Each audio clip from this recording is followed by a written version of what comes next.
भगवान शिव कैलाश पर्वत पर स्थित अपने रजत भवन में आनंद तांडव करते हैं और अत्यंत प्रसन्न मुद्रा में रहते हैं। इस समय की गई उनकी पूजा अर्चना तत्काल फलदायी होती है और भक्तों के समस्त दुखों का नाश कर देती है। प्रदोष व्रत सप्ताह के 7 दिन पड़ने वाली त्रयोदशी तिथि के अनुसार अलग अलग फल प्रदान करता है। जब यह पवित्र व्रत रविवार के दिन पड़ता है तो इसे किक्की सवि प्रदोषे व्रत या भानु प्रदोष व्रत के नाम से जाना जाता है। यह व्रत न केवल भगवान शिव की असीम कृपा दिलाता है बल्कि प्रत्यक्ष देव, ग्रहों के राजा भगवान सूर्य की कृपा का भी माध्यम बनता है। यह व्रत आरोग्य, दीर्घायु, मान सम्मान, पद प्रतिष्ठा और पितरों की शांति के लिए विशेष रूप से महत्वपूर्ण माना गया है। आइए हम इस परम कल्याणकारी रवि प्रदोष व्रत के सागर में गहराई से उतरें और इसके महात्म्य, विस्तृत पूजन विधि और उस पौराणिक कथा का रसपान करें जो हमें यह सिखाती है कि सच्ची श्रद्धा और भक्ति से किया गया एक छोटा सा व्रत भी जीवन की दिशा और दशा को कैसे बदल सकता है। अध्याय 1, रवि प्रदोष व्रत का अलौकिक महात्म्य। रवि प्रदोष व्रत का महत्व शास्त्रों में स्वर्णाक्षरों में वर्णित है। यह व्रत शिव और सूर्य दोनों की शक्तियों का संगम है। आरोग्य और दीर्घायु का वरदान। पहला सुख, निरोगी काया। रविवार का दिन भगवान सूर्य को समर्पित है जो स्वास्थ्य, ऊर्जा और जीवन शक्ति के देवता हैं। जब इस दिन भगवान शिव की प्रदोष काल में पूजा की जाती है तो साधक को असाध्य रोगों से मुक्ति मिलती है। शिव जो महामृत्युंजय हैं, वे मृत्यु के भय को दूर करते हैं और सूर्य देव जीवन ऊर्जा प्रदान करते हैं। इस प्रकार यह व्रत व्यक्ति को एक लंबा, स्वस्थ और ऊर्जावान जीवन प्रदान करता है। जिनकी कुंडली में सूर्य कमजोर हो या जो बार बार बीमार पड़ते हों, उनके लिए यह व्रत किसी अमृत से कम नहीं है। मान सम्मान, पद और प्रतिष्ठा की प्राप्ति। सूर्य को ग्रहों का राजा कहा जाता है। वे नेतृत्व, प्रशासन, प्रसिद्धि और सम्मान के कारक हैं। जो व्यक्ति समाज में सम्मान पाना चाहता है, अपने कार्यक्षेत्र में उच्च पद प्राप्त करना चाहता है या अपने नाम को यशस्वी बनाना चाहता है, उसके लिए रवि प्रदोष व्रत अत्यंत फलदायी है। भगवान शिव की कृपा से व्यक्ति के भीतर आत्मविश्वास और नेतृत्व क्षमता का विकास होता है और सूर्य देव की कृपा से उसे समाज में राजा के समान सम्मान प्राप्त होता है। पितृदोष से मुक्ति। ज्योतिष और पुराणों में पितृदोष को एक गंभीर दोष माना गया है जो जीवन में अनेक बाधाएं उत्पन्न करता है। सूर्य को पितृ का कारक भी माना गया है। रवि प्रदोष व्रत करने से न केवल सूर्य देव प्रसन्न होते हैं बल्कि भगवान शिव की कृपा से पितरों को शांति और मोक्ष की प्राप्ति होती है। इससे व्यक्ति के जीवन में आ रही अज्ञात बाधाएं दूर होती हैं और परिवार में सुख शांति का वास होता है। शिव और सूर्य की संयुक्त कृपा। यह व्रत एक पंथ दो काज के समान है। इसमें एक ही पूजा से साधक को देवाधिदेव महादेव और ग्रहों के अधिपति सूर्य देव दोनों का आशीर्वाद प्राप्त होता है। शिव वैराग्य और अध्यात्म के प्रतीक हैं तो सूर्य भौतिक जगत में सफलता और तेज के। इस व्रत को करने वाले व्यक्ति के जीवन में अध्यात्म और भौतिकता का सुंदर संतुलन स्थापित होता है। वह सांसारिक सुखों को भोगते हुए भी आध्यात्मिक रूप से उन्नत होता है। अध्याय 2, पौराणिक कथा निर्धनता से राजसी वैभव तक की यात्रा। प्राचीन काल में सर्वमंगल नामक एक छोटा सा गांव था। उस गांव में एक अत्यंत निर्धन किंतु धर्मपरायण ब्राह्मणी अपने एकमात्र पुत्र के साथ रहती थी। उसका जीवन निर्धनता और संघर्ष की एक मूक गाथा थी। पति की अकाल मृत्यु के बाद वह भिक्षा मांगकर अपना और अपने पुत्र का पेट पालती थी। उसकी टूटी फूटी झोपड़ी बारिश में टपकती और सर्दियों में बर्फीली हवाओं को रोकने में असमर्थ थी। कई कई दिन ऐसे बीतते जब उन्हें रूखा सूखा भोजन भी नसीब नहीं होता था। परंतु इन सब कठिनाइयों के बावजूद उस ब्राह्मणी की भगवान शिव में अटूट आस्था थी। वह मानती थी कि उसके जीवन के दुहक उसके पूर्व जन्मों के कर्मों का फल हैं और महादेव की कृपा से एक दिन सब ठीक हो जाएगा। एक दिन जब वह भिक्षा मांगकर लौट रही थी तो उसने देखा कि नदी के किनारे एक सुंदर बालक घायल अवस्था में पड़ा कराह रहा है। वह बालक विदर्भ देश का राजकुमार धर्मगुप्त था। उसके पिता विदर्भ के राजा को शत्रुओं ने युद्ध में परास्त कर मार डाला था और उनका राज्य छीन लिया था। उस बालक की मां रानी अपने पुत्र को लेकर शत्रुओं से बचकर भाग निकली थी, किंतु रास्ते में ही उनकी मृत्यु हो गई थी।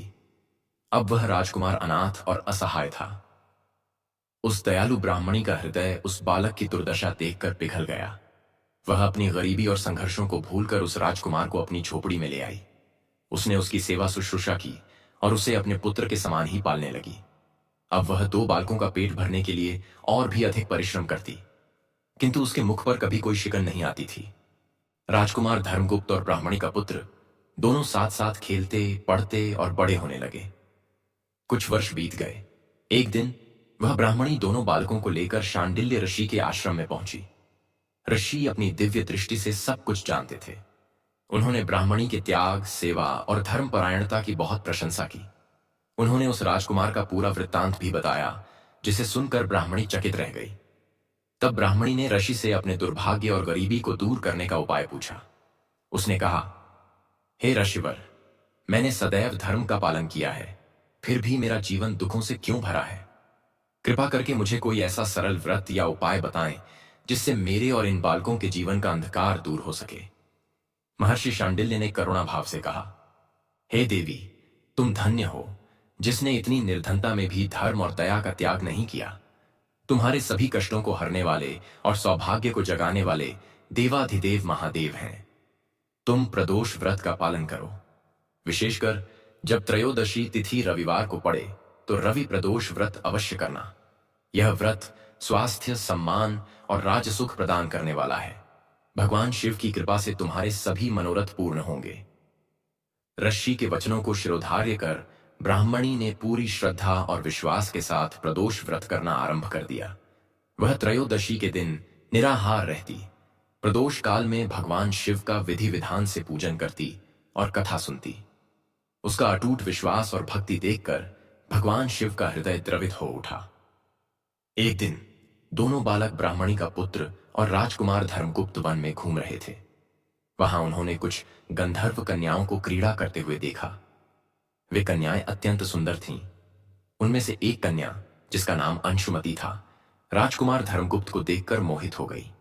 अंशुमति गंधर्वराज चित्ररथ की पुत्री थी। उसने अपने साथियों से कहकर उन दोनों बालकों को अपने पास बुलवाया। अंशुमति ने राजकुमार धर्मगुप्त से उनका परिचय पूछा। राजकुमार ने उसे अपनी पूरी दुखद कहानी सुनाई। अंशुमति उसकी कहानी सुनकर बहुत प्रभावित हुई। वह जान गई कि यह बालक साधारण नहीं, बल्कि एक राजपुत्र है जो दुर्भाग्य का शिकार हुआ है। अंशुमति जब अपने पिता गंधर्वराज चित्ररथ के पास लौटी तो उसने उन्हें राजकुमार धर्मगुप्त के विषय में सब कुछ बताया और उनसे विवाह करने की इच्छा प्रकट की। गंधर्वराज ने जब अपनी दिव्य दृष्टि से देखा तो उन्हें भी राजकुमार के राजसी लक्षणों और उसके भविष्य की प्रबल संभावनाओं का ज्ञान होगा। वे यह भी जान गए कि उस बालक पर स्वयं महादेव की विशेष कृपा है, जो उसकी पालक माता द्वारा किए जा रहे प्रदोष व्रत का ही फल है। गंधर्वराज ने प्रसन्न होकर अपनी पुत्री का विवाह राजकुमार धर्मगुप्त से करने का निश्चय किया। उन्होंने राजकुमार को बुलवाया और कहा, हे राजकुमार, तुम चिंता मत करो, भगवान शिव की कृपा तुम्हारे साथ है। मैं अपनी विशाल गंधर्व सेना की सहायता से तुम्हें तुम्हारा खोया हुआ राज्य पुनः प्राप्त करवाऊंगा। यह सुनकर राजकुमार की आंखों में आशा की एक नई किरण चमक उठी। भगवान शिव के आशीर्वाद और प्रदोष व्रत के पुण्य प्रभाव से वह शुभ दिन भी आ गया। गंधर्वराज चित्ररथ ने अपनी शक्तिशाली सेना के साथ विदर्भ देश पर आक्रमण कर दिया। भयंकर युद्ध हुआ। राजकुमार धर्मगुप्त ने अद्भुत वीरता और शौर्य का प्रदर्शन किया। महादेव की कृपा से शत्रुओं की शक्ति क्षीण हो गई और वे परास्त हुए। राजकुमार धर्मगुप्त को उनका राज्य वापस मिल गया और वे बड़ी धूमधाम से विदर्भ के सिंहासन पर आसीन हुए। उनका विवाह गंधर्व कन्या अंशुमति से संपन्न हुआ।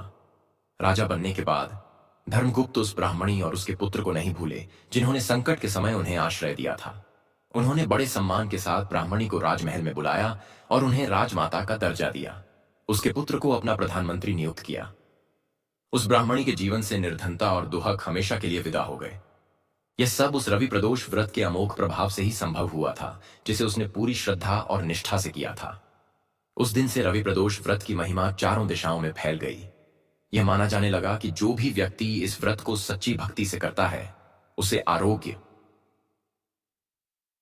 अमन पाए, कुपूर्ण समृद्धि और अंत में शिवलोक की प्राप्ति होती है। अध्याय 3, रवि प्रदोष व्रत की विस्तृत पूजन विधि। रवि प्रदोष व्रत का पूर्ण फल प्राप्त करने के लिए इसे शास्त्रोक्त विधि से करना अत्यंत आवश्यक है। पूजन की प्रक्रिया सरल है, किंतु इसमें श्रद्धा और पवित्रता का विशेष महत्व है। व्रत के एक दिन पूर्व की तैयारी। पुतामी तिथि की सात तिथि। व्रत के एक दिन पहले से ही सात्विक आचरण अपनाना चाहिए। लहसुन, प्याज, मांस, मदिरा जैसे तामसिक पदार्थों का त्याग कर देना चाहिए। मन में भगवान शिव का ध्यान करते हुए ब्रह्मचर्य का पालन करें। 1. भोग लगाएं। 2. कथा श्रवण और आरती। पूजन के बाद परिवार के सभी सदस्यों के साथ बैठकर रवि प्रदोष व्रत की कथा पढ़ें या सुनें। कथा के बिना व्रत अधूरा माना जाता है। इसके बाद घी का दीपक जलाकर भगवान शिव की आरती करें।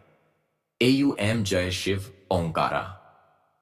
आरती के बाद क्षमा याचना करें और अपने मनोरथों की पूर्ति के लिए प्रार्थना करें। 3. व्रत का पारण। पूजा समाप्त होने के बाद प्रसाद ग्रहण करें। इसके बाद आप अन्न और नमक से बना भोजन ग्रहण करके व्रत का पारण कर सकते हैं। भोजन पूरी तरह सात्विक होना चाहिए। अध्याय 4, व्रत का उद्यापन। जब आप संकल्पित संख्या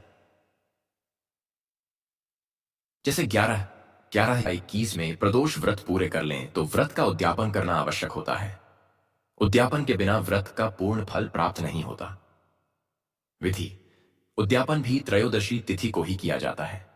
इस दिन की पूजा सामान्य व्रत की पूजा से थोड़ी विस्तृत होती है। हवन। पूजा के बाद AUM नमः शिवाय मंत्र से हवन किया जाता है। बेलपत्र, घी और हवन सामग्री से 108 आहुतियां दी जाती हैं। ब्राह्मण भोजन। उद्यापन के दिन किसी योग्य ब्राह्मण या शिव भक्त जोड़े को घर पर बुलाकर आदरपूर्वक भोजन कराएं और उन्हें वस्त्र, दक्षिणा और अपनी सामर्थ्य अनुसार दान देकर उनका आशीर्वाद प्राप्त करें। यदि यह संभव न हो तो किसी मंदिर में पूजा की सामग्री और सीधा आटा, दाल, चावल, घी, नमक, सिया और दक्षिणा का दान कर सकते हैं। उपसंहार। आस्था का परम प्रकाश। रवि प्रदोष व्रत की यह कथा और विधि हमें सिखाती है कि ईश्वर भाव के भूखे हैं, वैभव के नहीं। एक निर्धन ब्राह्मणी की सच्ची आस्था और निस्वार्थ सेवा ने न केवल उसके जीवन को बदला, बल्कि एक अनाथ राजकुमार को उसका संपूर्ण वैभव लौटा दिया। यह व्रत केवल एक धार्मिक अनुष्ठान नहीं है, बल्कि यह श्रद्धा, धैर्य, कर्म और कृपा का एक जीवंत प्रतीक है।